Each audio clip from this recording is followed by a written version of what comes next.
வணக்கம் ஃப்ரெண்ட்ஸ், மீண்டும் உங்களை ரமணீஸ் ரெசிபி டைரியில் சந்திக்கிறதுல ரொம்ப மகிழ்ச்சி அடைகிறேன். இன்றைக்கி நம்ம பொன்னாங்கண்ணி கீரை கூட்டு எப்படி செய்கிறதுன்றத பார்க்கலாம். இதுக்கு தேவையான பொருள்கள்: பொன்னாங்கண்ணி கீரை கூட்டு செய்கிறதுக்கு முதல்ல பொன்னாங்கண்ணி கீரையை கல் உப்பில் போட்டு நல்லா வாஷ் பண்ணிடணுங்க. வாஷ் பண்ணிவிட்டு இந்த மாதிரி ஃபில்டரில் போட்டு நல்லா ஃபில்டர் பண்ணி வச்சுக்கணும், ட்ரையாக வச்சுக்கணுங்க. பொன்னாங்கண்ணி கீரையை 2 பெரிய வெங்காயம் பொடியாக கட் பண்ணி வச்சுருக்கேன். அதோட 2 தக்காளியும் பெரிய சைஸ் தக்காளியும் பொடியாக நறுக்கி வச்சுருக்கேன். இதுக்கு ஒரு 4 பச்சை மிளகாய், ஒரு 5 மோர் மிளகாய் எடுத்து வச்சுருக்கேன். பெருங்காயம், சீரகம், கடுகு, பூண்டு, ஒரு பெரிய பல் இருக்கிற பூண்டு 1 உரித்து வச்சுருக்கேன். மஞ்சள் பொடி, துவரம்பருப்பு ஒரு மெஷரிங் கப்பில் 1 கப் அளவுக்கு வாஷ் பண்ணி வச்சுருக்கேன். இப்போது இந்த பொன்னாங்கண்ணி கீரை கூட்டு எப்படி செய்யறதுன்றதை பார்த்துடலாம். கேஸ் பற்ற வச்சிடலாம். வச்சுட்டு நல்லா குக்கர் காஞ்சி வந்த உடனே 2 ஸ்பூன் ஆயில் போட்டுக்கலாம்.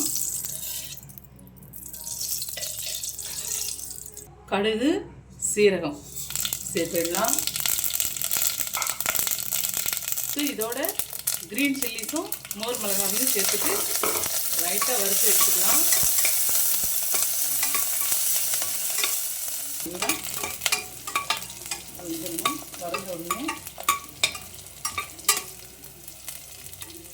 நல்லா வறுத்து வந்த உடனே கட் பண்ணி வச்ச வெங்காயத்தை சேர்த்துடலாம். சேர்த்துட்டு கண்ணாடி பதம் வர அளவுக்கு வதக்கி எடுத்துக்கலாங்க.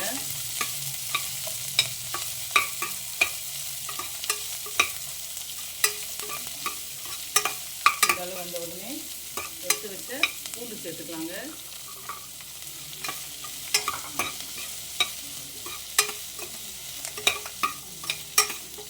ரெண்டும் சேர்ந்து வதங்கி வந்த உடனே கட் பண்ணி வச்ச தக்காளி சேர்த்துக்கலாம்.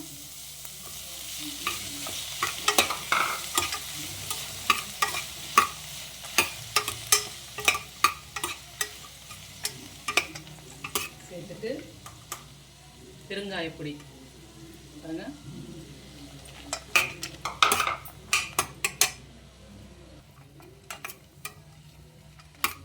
இதில் தக்காளி நல்லா வதங்கணும்னு இல்லைங்க, இந்த அளவுக்கு வதங்கி வந்தால் போதும். மஞ்சள் பொடி சேர்த்துக்கலாம். சேர்த்துட்டு பருப்பு,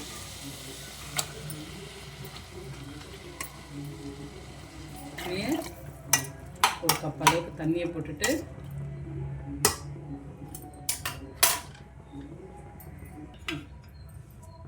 இப்போ குக்கரை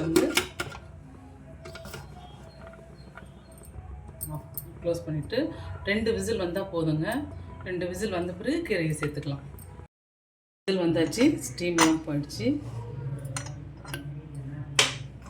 எடுத்து பக்கத்துக்கு வச்சுட்டு கீரையை பருப்பை பார்த்துடலாம். பாருங்கள், நல்லா வெந்து வந்துச்சு. இந்த ஸ்டேஜில் கேஸை பற்ற வச்சுக்கலாம்.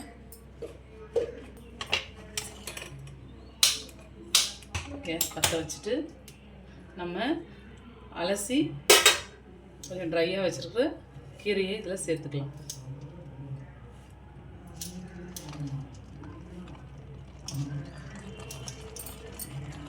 இது பொடியாக கட் பண்ணி வச்சுருக்குது.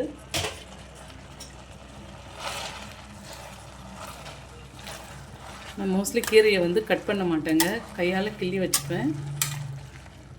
ஏன்னா அதோட க்ரீன் இதெல்லாம் போயிடுது இல்லையா, அதனால் பாருங்கள் இந்த மாதிரி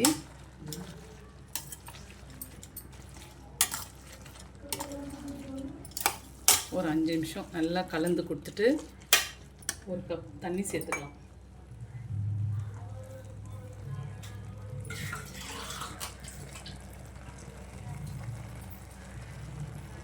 ஒரு கப்பில் தண்ணி சேர்த்துடலாம். இப்போ குக்கர் மூட வேணாங்க, ஒரு 10 நிமிஷம் போதும்.